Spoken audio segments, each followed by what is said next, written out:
कुणाला क्रमांक द्यायचे 1 आणि 2. अशा प्रकारे जर आपण विचार केला तर 1 2 3 4 5 एवढ्यांची आपण बेरीज किती करू शकतो आणि बेरीज कशी करायची. तर शेवटचा आकडा चेक करायचा किती आला 5. 5 ची पुढे 5 च्या पुढचा क्रमांक घ्यायचा 5 सक 30 म्हणायचं की 5 सक 30 आणि त्याला भागिले 2 करायचे.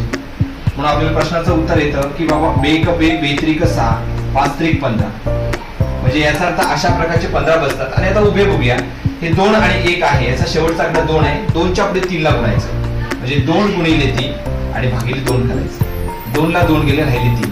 म्हणजे अशा प्रकारचे इथे 15 आणि हे 3. आणि अशा त्रिकोणामध्ये त्रिकोणाची संख्या मोजताना 1 मायनस करायला विसरायचं नाही दोघांच्या बेरजेमध्ये.